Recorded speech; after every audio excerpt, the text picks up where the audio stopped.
So I'm set up to perform a suture removal, very similar to the staple removal, but the actual mechanism of taking the devices out is going to be a bit different. So I've set up my sterile field, the same as Kristen has shown you how to do that.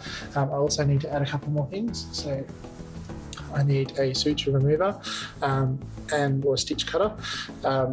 It's important to note that this is incredibly sharp. It can very easily cut through human tissue, so you have to be very careful not to hit your fingers with it because you'll perform some pretty serious damage to your skin.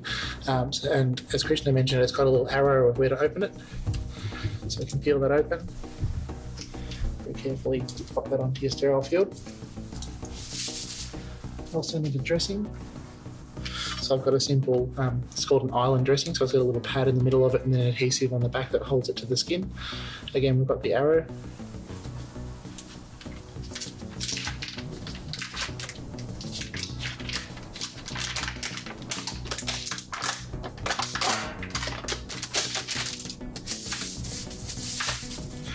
And finally I have a sharp spin as well. So I need to have the sharp spin. I won't put it on my sterile trolley.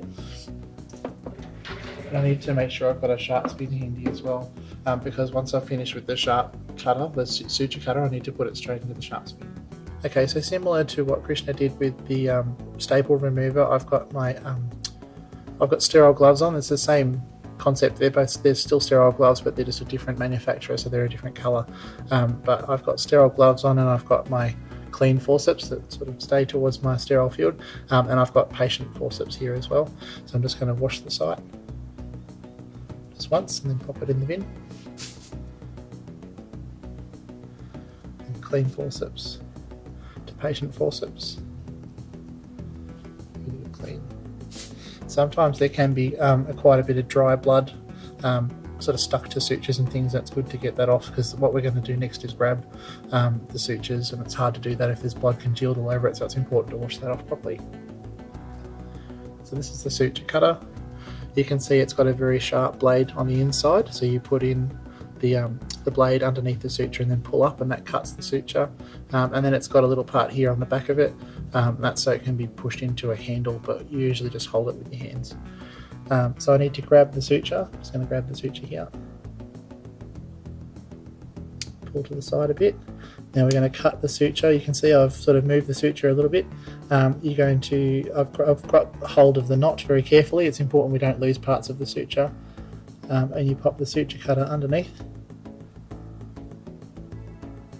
And then cut the suture, being careful not to cut the skin, but you're cutting the suture very, very close to the skin. Just like that. And then pull the suture through. That's one suture removed. And I like to keep them pretty close so I can keep track of how many I've removed, so I pop that just here. So got one suture. And again, grab the knot.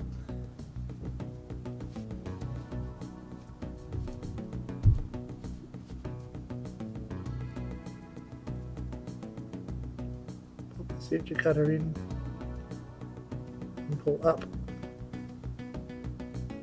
And the suture comes out. And last one. I'm holding the suture cutter with my dominant hand because I find that easier. I pop the suture cutter under and pull the suture. And then, as I mentioned, you can see that you've got both halves of each suture, so I can see that this is where the suture meets up. I'm not missing any of the little bits there. It's important to track how many sutures that you remove. So I knew I had 3 when I started, and I've got 3 when I finished, and I've got both halves of the suture. I haven't left any of the suture still in the person. And then of course I need to put my the suture remover into the sharp spin. Got one of those handy.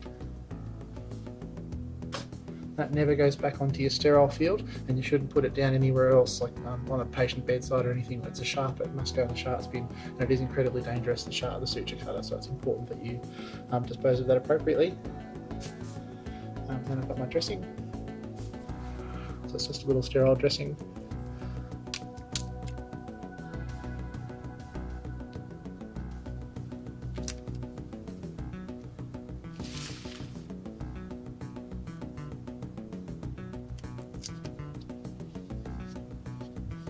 Three sutures removed.